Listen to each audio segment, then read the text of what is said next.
Sveiki, jūs klausotės gpb.lt tekstų. Šiandien jums tekstą perskaitys Justina, o jūs klausysitės Karolio Dambrausko straipsnio, kai valdžios paraginta sustoja ir susimastai apie eiles prekybos centruose, pandemiją ir neatsakingus individus. Citata. Santaros klinikų gydytojas įspėja, ateina momentas, kai pacientams savimi reikės pasirūpinti patiems. Citatos pabaiga. Tokią ūpo nekeliančią antraštę gruodžio 17 dieną skaitytojus pasitiko delfi.lt. Teiginys gerai apibendrina 30 metų prie valstybės vairo stovėjusių valdžių veiklos rezultatus. Politikai visuomet siekia, kad valstybė mums duotų kuo daugiau laisvės. Rezultatas – esame laisvi savimi pasirūpinti patys. Lietuvai tapus nepriklausoma buvo žadama, kad gyvensime geriau nei sovietinėme lageryje. Valstybė į laisvę mus atvedusio elito akise vertinta prieštaringai. Viena vertus, ji buvo blogis, jėga, kuri užgniaužė ir pavergė individus. Tokį įvaizdį be abejo formavo sovietinės valstybės pavyzdys. Antra vertus, valstybė regėta kaip tautos namai, kaip institucija, kuri užtikrino tautos klestėjimą ir gerovę. Mūsų tėvams buvo teigiama, kad laisvoje Lietuvoje galėsime gyventi taip gerai, kaip tik panorėsime. Tačiau dabar jiems ir mums, nepriklausomybės kartos atžaloms, norint gauti sveikatos paslaugas ir matyti savo tėvus bei senelius sveikus, tenka nusivilti. Laisvė nuo ligos atrodo nepasiekiama. Metus viltingą žvilgsnį į politikus ir valdžią, jis tarsi bumerangas grįžta atgal. Mus pasitinka tokios pat viltingos valdžios vyrų ir moterų akys, teigiančios, kad politikai nieko negali padaryti. Susirūpinę žvilgsniai vėl, kaip ir prieš 30 metų, kreipiasi į mus per televizorių ir ragina sustoti ir susivokti, kad vėl galėtume būti kartu. Kas nors galėtų sakyti, kad pandemija įsisukus ir kasdien dešimtimis skaičiuojant viruso aukas, šaukštai jau po pietų ir nieko neprigalvosi. Bet ar tikrai viskas, ką politikai gali, tai parinti kiekvieną iš mūsų be paliovos aiškinant, kad privalome elgtis protingai. Lyg tai būtų vien tik mūsų pareiga ir kad vienintelė išeitis dabar visiems likti namie ir būti sąmoningiems. O jei, neduok die, kas nors šiuo įtemptu periodu neišlaiko įtampos ir pasielgia kvailai, tuomet lai padeda tokiam nelaimėliui Dievas, nes juk šiaip jau nuo durnumo kiekvienas iš mūsų visur ir visados esame apsaugotas, ar ne? Atrodo, kad apie savo galias politikai, verslininkai, visuomenininkai ir influenceriai prisimena tik tuomet, kai reikia pamoralizuoti, kokie žmonės neatsakingi prieš šventes lankydami tėvus, draugus, pažįstamus ar prekybos centrą. Kvaili žmonės, bejėgė valdžia ir tiesiog dirbantis verslas. Ne, žmonės nėra kalti, kad taip elgiasi. Kalti pirmiausia yra politikai, kad leido veikti prekybos centrams, kad vėliau teisė ir gėdino žmonės, kurie prekybcentrių durims likus atviroms elgėsi taip, kaip ir buvo galima tikėtis. Tai yra, suplūdo pirkti maisto ir dovanų. Kalti jie ir dėl to, kad baksnodami į kiekvieno iš mūsų sąžinę, savo veiksmuose neįžvelgė nieko, ką buvo galima padaryti geriau. Vieno valdžios atstovų dekreto tikriausiai būtų užtekę įvesti prekybos centrų veiklos ribojimą prieš šventes. Ar žmonės tai būtų suerzinę? Taip. Ar jie būtų su tuo susitaikę? Taip. Kaip susitaikė ir su judėjimo tarp savivaldybių ribojimu. Tačiau politikai Lietuvoje jau 30 metų kenčia nuo neoliberalizmo ideologijos atnešto minimalios valstybės viruso, skatinančio valstybę susiriesti jo žeragą ir nesikišti į savo piliečių gyvenimus, o labiausiai į verslininkų.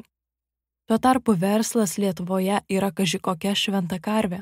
Viskas, ką jo atžvilgiu gali valdžia, tai atsargiai paprašyti karantino metu apsiriboti asortimentą, kad žmonės nepirktų tam tikrų dalykų. Citata. Aš kviečiau didžiuosius prekybos tinklus savanoriškai apriboti asortimentą, turint omenyje, jog laukia prieššventinis laikotarpis, kad tuose prekybos centruose sumažintume srautą. Citatos pabaiga. Teigė ekonomikos ir inovacijų ministrė Aušrinė Armonaitė.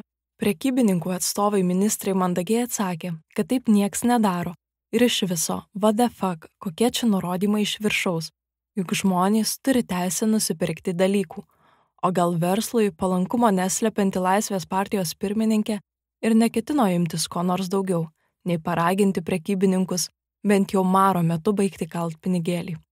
Procesas tęsiasi, valdžia apsimetinėja neįgalia, verslas apsimetinėja, kad jam rūpi, o žmonės toliau kovoja su savo prigimtimi, troškimu būti tarp žmonių ir vieni su kitais. Ponas, malonėkit užsidėti kaukę. Ar numirsit jūs be tos kalėdinės anties, kas jums svarbiau? Bibenosiai jau geriau iš viso nesidėtų tos kaukės. Stebint visą pandemiją, liūdniausiai atrodo pastaroji dalis. Tai yra, kai žmonės jiems kartojamus valdžios priekaištus, kokie jie yra neatsakingi, nesupratingi, kvaili, bet tuo pat metu ir visagaliai, pasiima, įsideda savo į lūpas ir pradeda kartoti taip, lyg tai būtų autentiškos jų pačių mintys. Galiausiai jį tiki tuo, ką sako, ir netgi pradeda vaidytis tarpusavį, jei kas padaro kokį smulkų nusižengimą. Valdžia ploja mums, kad savo bėdas sprendžiame savo rankomis. Kvailų žmonių visada buvo ir bus. Jie kaip faktas, kad vanduo užšalo 0 laipsnių Celsijaus temperatūroje. Tad ir pykti dėl jų kvailysčių galima, bet neverta. Kai perskaičiau straipsnio pradžioje cituojamą mediko teiginį, apėmė liūdesys, nes šia valdžios atstovų pamėgta su atsakomybinimo retorika persėmė ir tie, kurie mumis turi rūpintis ir mus saugoti, tai yra gydytojai. Suprantu juos, sunku matyti savo pačių mirčiai abejingus žmonės, ypač kai esi davęs priesaiką juos gydyti, kas be nutiktų. Galbūt taip gydytojai nuleidžia garą susikaupusį per bemiegės naktis, savaitės ir mėnesius, stebint, kaip jų pacientai miršta, nors dar būtų galėję gyventi, jei ne tas sumautas virusas. Tačiau tokioje padėtyje gydytojai neatsidūrė per naktį ir ji nesusiklostė savaime. Dar kartą grįžkime prie gydytojo citatos. Visai skamba taip. Citata. Priėmimo skyriai kemšasi, nes ligonių skaičius turime milžiniškus. Gydytojai nėra kažkokie klonai, jų nepripūsi, neprigaminsi per vieną dieną. Ir tiesiog gali būti ir panašu, kad ateina tas momentas, kada tiesiog reikės pačiam pacientui rūpintis savimi, kada skęstančiojo gelbėjimas taps pačio skęstančiojo reikalu. Citatos pabaiga. Teiginio autorius Santaros klinikų infekcinių ligų centro priėmimo skubios pagalbos skyriaus vedėjas Linas Svetikas.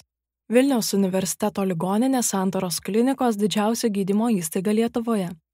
Klinikų veiklą finansuoja Sveikatos apsaugos ministerija ir Vilniaus universitetas. Pastarąjį taip pat finansuoja valstybė, tad galima teigti, kad klinikas išlaiko valstybė. Tačiau valstybės ministrai vasarą pozavo su karinė uniforma ir mintyse jau rūpinosi artėjančiais rinkimais.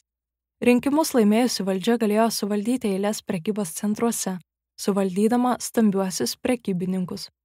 Užuot žengusi šį žingsnį, ji pasirinko meilintis verslui ir protinti žmonės, kad vienintelės rankos, kurios gali nugalėti virusą, yra žmonių, o ne jų, į valdžią rinktų mūsų atstovų. Atsipalaidavusi valdžia ir besikemšantys priėmimo skyriai. Prie besikemšančių priėmimo skyrių ir iš nevilties ką kaltinti nebežinančių medikų apverktinos situacijos prisidėjo ir buvusios kairiųjų ar dešiniųjų valdžios. Tai jų veiksmai grįsti tuo pačiu tikėjimu, kad kuo valstybės mažiau, tuo visiems bus geriau.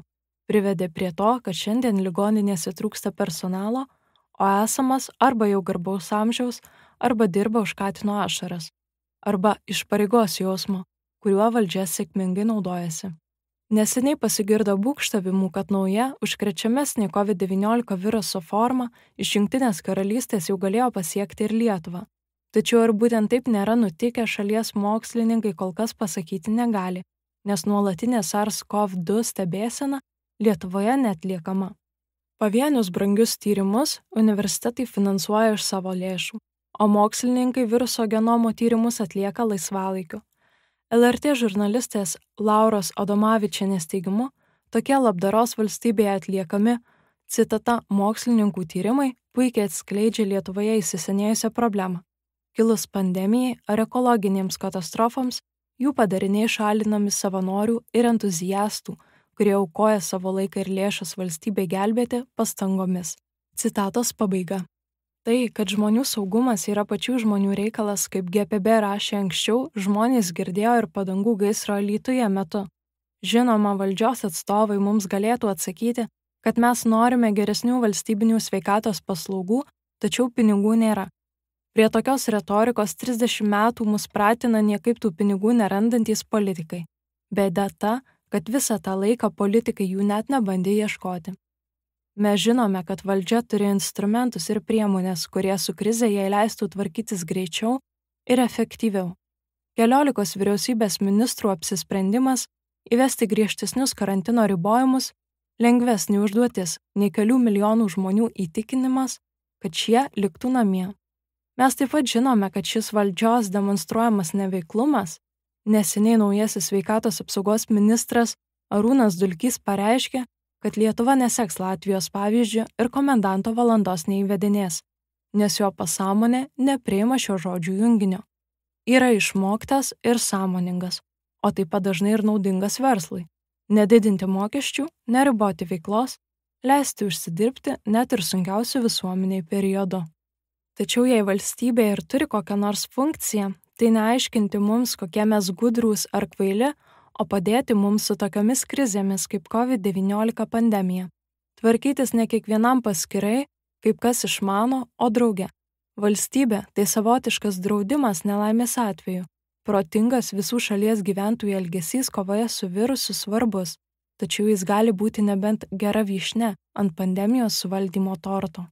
Sprendimus priima vyriausybė ir Seimas, tačiau juose dirbantys politikai mums viso labo išgali pasakyti, kad viskas mūsų pačių rankose, kai jie pradeda piktintis, kad patys neatliekame to darbo, kuriam jie buvo rinkti. Tai reiškia, kad mums reikalingi kitokio pobūdžio politikai, tokie, kurie valstybės valdymą įsivaizduotų kaip kažką daugiau, nei tik administracinė veikla ir nuolatinis rūpestis, ar tik verslui ko netrūksta. O kol kas mes, eiliniai prekybos centrų lankytojai, kažkieno sūnūs ir dukros, anūkai ir proanūkiai liksime namie ir klausime iš ekranų į mus viltingai žvelgiančių politikų, kaip sekasi naudotis suteiktomis galiomis ir tvarkytis su krize.